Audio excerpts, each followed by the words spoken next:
Carl Jung, the dark truth about why you can't escape addiction. In the opening seconds of this video, I want you to imagine something deeply personal.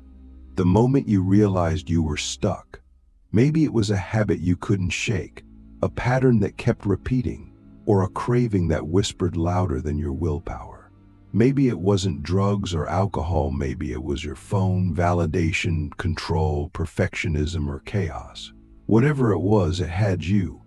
And somewhere inside, you knew it. But the more you tried to fight it, the more it pushed back. The more you resisted, the deeper it seemed to root itself into the core of who you were. Now here's the question that Carl Jung would ask you, and it's not what you expect. What if the thing you're addicted to is not the problem? What if it's the symptom of something far more terrifying? This is where Jung takes us into territory most people avoid. He doesn't start with behavior. He starts with the soul. He believed addiction wasn't just a medical issue or a psychological defect, it was a spiritual crisis. A rupture between the conscious self and the unconscious self. A breakdown in our relationship with our own shadow. And once you understand that, once you see what addiction really is, you realize why you can't escape it by willpower alone. You realize why discipline fails, why logic fails, why even love sometimes fails. Because you're not dealing with a habit, you're wrestling a force that lives inside you and knows you better than you know yourself. Click subscribe to this channel to get more topics you love. Jung wrote, "Every form of addiction is bad, no matter whether the narcotic be alcohol or morphine or idealism." That last word, idealism, is the one we skip over, but it's everything. Because what Jung is really saying is that addiction isn't always about substances. It's about substitutes. Substitutes for meaning. Substitutes for truth. Substitutes for the terrifying confrontation with our inner abyss. And until we face that abyss, we'll keep returning to the thing that numbs us from it. That's the dark truth. Addiction is not about pleasure, it's about avoidance. And what are we avoiding? Ourselves. Think about it. How many times have you tried to quit something only to return to it when life got overwhelming? How many times have you told yourself, "This is the last time," and you meant it only to find yourself doing it again a week later? That's not because you're weak. It's because addiction is smarter than your conscious mind. It knows your wounds. It knows your blind spots. It knows how to shape-shift into whatever form you'll accept just to keep you from waking up to what's really going on. And what's going on is this. Your psyche is trying to protect you from pain, but in doing so, it is also keeping you from transformation. Now here's where Jung flips the script. He believed that the key to healing addiction is not to kill the craving, it's to understand what it represents. Because every addiction is a symbol. A message, an unmet need, a hidden trauma, a repressed truth. And until you decode that symbol, until you listen to what the addiction is trying to tell you, you're just playing whack-a-mole with your suffering. You'll suppress one addiction only to pick up another. You'll drop the bottle but pick up your phone. You'll ditch the binge eating but become obsessed with productivity. Why? Because the inner hunger is still there. The shadow is still unseen. The unconscious is still screaming for integration. You see, Jung's model of the psyche is like a vast iceberg. The conscious mind, that's the tip, the part you see, the part you control. But beneath the surface is the unconscious. The childhood wounds, the ancestral trauma, the cultural programming, the archetypes, the instincts, the fears you never gave language to. That's where addiction lives. Not in your logic, but in your shadow. And the shadow doesn't vanish when ignored. It grows. It waits. It finds cracks in your psyche and seeps through in disguised forms. It doesn't care if you think you've moved on. It doesn't care how smart or spiritual or self-aware you are. If you haven't confronted it, it will find a way back in. And often that way is addiction. So here's the question Jung would pose to you right now. What are you unwilling to feel? What pain have you buried so deep that you need distraction just to avoid brushing up against it? Because that's the portal. That's the doorway no one wants to walk through. But until you do, you're just treating symptoms. You're rearranging the furniture in a burning house. And that's why some of the most addicted people are also the most brilliant, the most sensitive, the most visionary. They've touched something raw in life and no one ever taught them how to hold it. So they reached for what they could, and it worked until it didn't. In the next part, we'll explore how Jung believed addiction was a misguided search for God and why your craving might actually be a spiritual calling in disguise. The divine hunger, how your addiction is a secret search for wholeness. Carl Jung didn't see addiction as a moral failing. He didn't see it as a disease in the conventional sense either. He saw it as a symptom of spiritual starvation, a deep, almost primal hunger for something infinite, something beyond the material, something sacred. And this is where everything about addiction starts to reframe. Because what if the thing you're chasing through your addiction isn't the high, the hit, the relief, or the escape? What if what you're really chasing is God, not in the religious sense, but in the Jungian sense, the archetype of totality, of meaning, of wholeness? What if every time you reach for your addiction, you're actually reaching for a forgotten part of your soul? Jung once said, "The gods have become diseases." That's not poetic exaggeration. That's a brutal truth. What he meant was that the spiritual energies that once lived in rituals, myths, and sacred practice, energies that connected people to something larger than themselves, have now been banished from consciousness. And when something powerful is repressed, it doesn't die. It mutates. It returns in disguised, often destructive forms. Addiction is one of those forms. It's a modern ritual, a counterfeit sacrament. It offers the illusion of transcendence without the truth of transformation. And that's why it's so seductive. Because for a moment, it feels like wholeness. Think about that moment, the one right before you give in to your addictive behavior. There's a tension, a pull, an ache. It's almost sacred in its intensity. And then, when you indulge, there's a release, a brief silence, a momentary escape from the chaos of your own mind. That moment is not just chemical, it's symbolic. It mimics what ancient rites used to offer: a passage into something beyond the ego, a break from the ordinary, a taste of the divine. But because it's not rooted in truth, it collapses. It leaves you emptier, hungrier, more fragmented than before. And so the cycle repeats. Jung believed that what lies beneath addiction is not just pain, it's a longing for meaning. A longing to reconnect with the self, capital S, the deepest, most complete version of who you are, which includes your shadow, your light, your wounds, your gifts, your animal instincts, and your divine potential. But here's the tragedy. We live in a society that teaches us to reject that inner journey. We're conditioned to stay on the surface, to chase pleasure, performance, productivity. We're taught to medicate everything: our sadness, our boredom, our existential dread. So instead of turning inward, we turn outward. We reach for substances, screens, people, achievements. Not because we're shallow, but because we're starving and no one ever told us where the real food is. Let me ask you something uncomfortable. What if your addiction is the most honest part of you? What if it's the only thing in your life that refuses to be fake? What if it's the rawest expression of your hunger for something real, something eternal, something sacred? That's not to say addiction is good. It's not. It's destructive, but it's also revealing. It shows you exactly where your soul is aching. It points, in a twisted way, to what you truly need. And that need is not for more discipline, not for more shame, not even for more control. That need is for reunion with yourself, with your truth, with the parts of you that got lost when you were trying to survive. This is why Jung said that the cure for addiction is not sobriety, it's connection.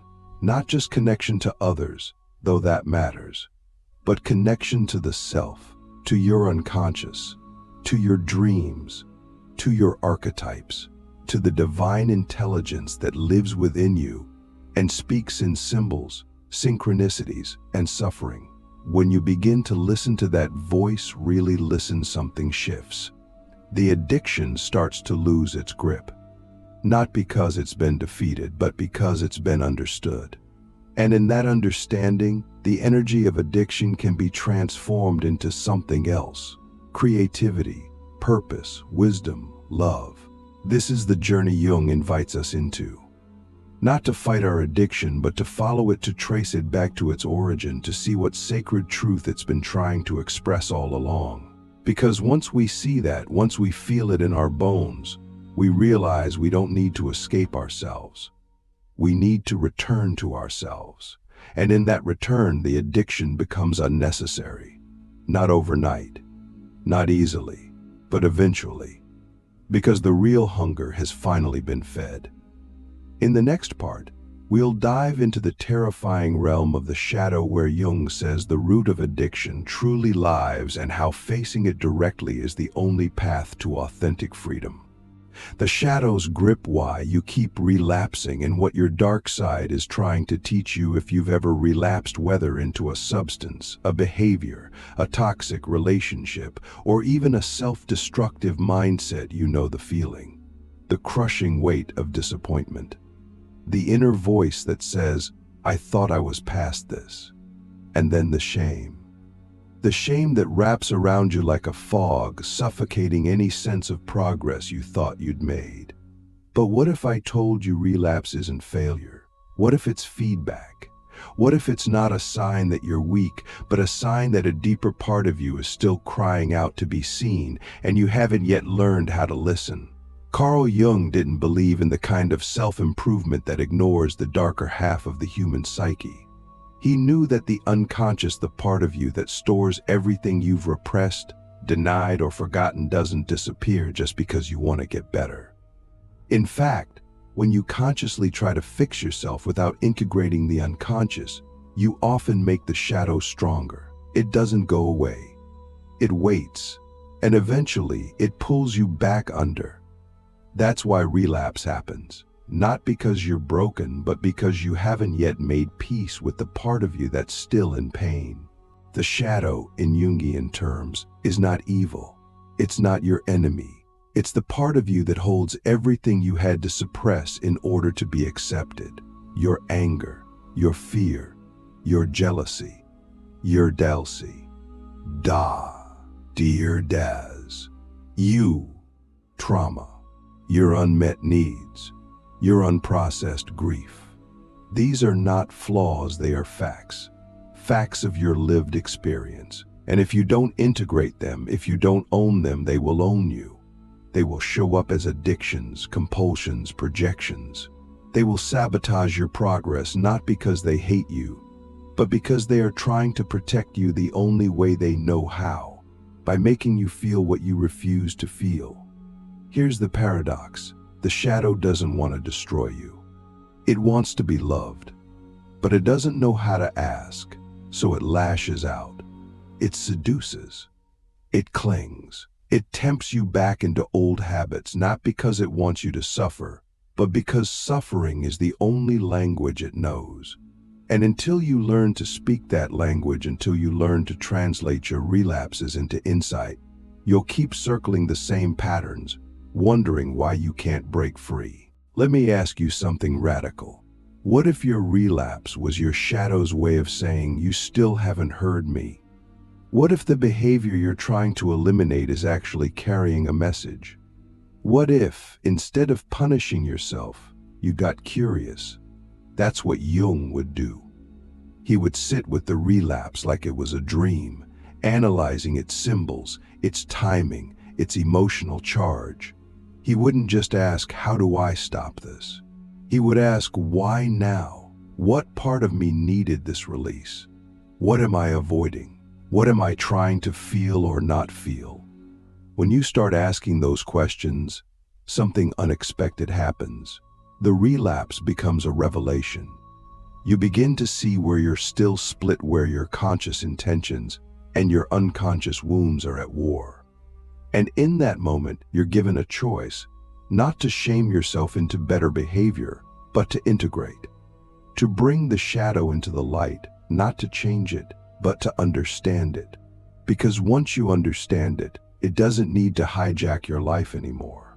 This is what Jung meant when he said, "One does not become enlightened by imagining figures of light, but by making the darkness conscious." You don't heal through denial. You heal through integration, through radical honesty, through the courage to feel what you've never allowed yourself to feel.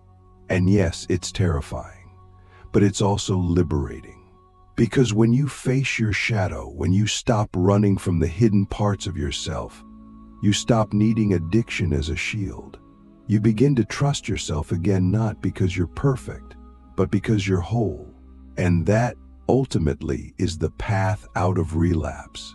Not more control, not more shame, but more truth. The truth of who you are in your entirety, not just the polished parts, but the parts that scream, that ache, that sabotage, that long to be held.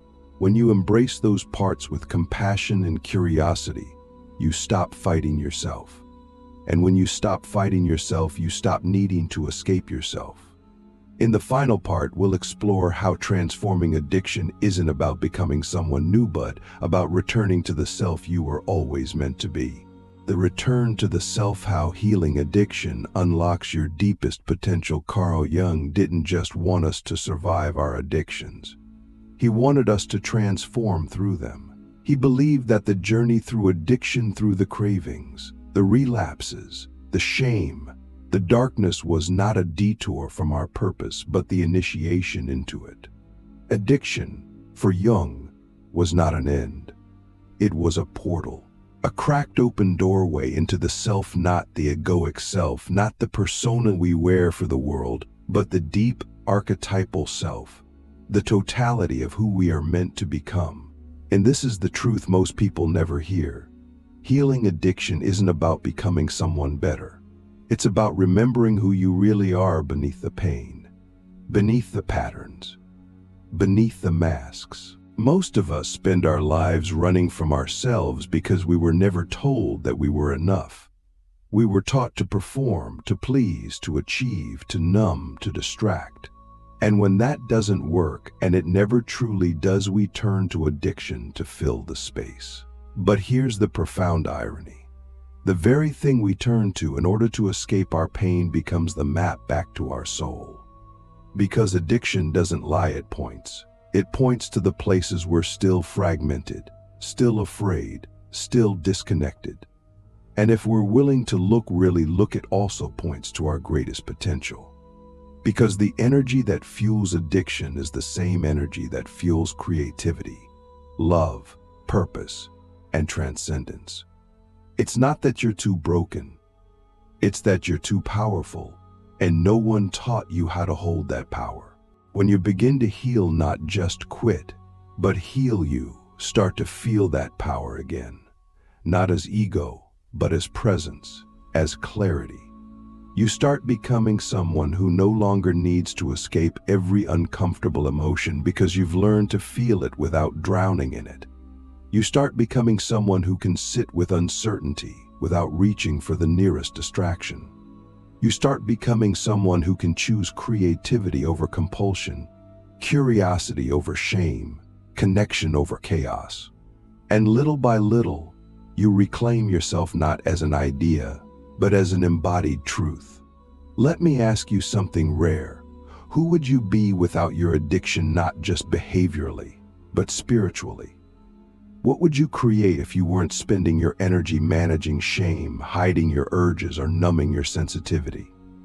What kind of love could you offer? What kind of life could you build? These aren't hypothetical questions. These are invitations. Because your addiction is not just a prison, it's a calling. A calling to turn inward, to face the fire, and to walk out the other side more whole, more grounded, more alive than you ever imagined. Jung believed that the self is the guiding force of our lives. It's the part of us that's always nudging, always whispering, always orchestrating even the darkest moments toward our integration. And that means your struggle was never meaningless. It was never random. It was the path. The pain you've endured, the mistakes you've made, the nights you couldn't face yourself, none of it disqualifies you. In fact, it qualifies you. It gives you depth. It gives you empathy. It gives you the kind of wisdom that can't be faked. And when you return to the self, when you finally allow all parts of you to belong, you stop living at war with yourself. You stop seeing healing as a destination and start seeing it as a relationship. A relationship with your soul. A relationship with life. And in that space, addiction loses its grip. Not because you've conquered it, but because you've outgrown the need for it. This is the transformation Jung was pointing to. Not the elimination of darkness, but the integration of it. The moment you stop trying to be perfect and start trying to be whole. Because in the end, the self you were always searching for was never outside of you. It was the part of you waiting behind the addiction, behind the fear, behind the shadow, patiently waiting for you to come home. And now maybe you're ready.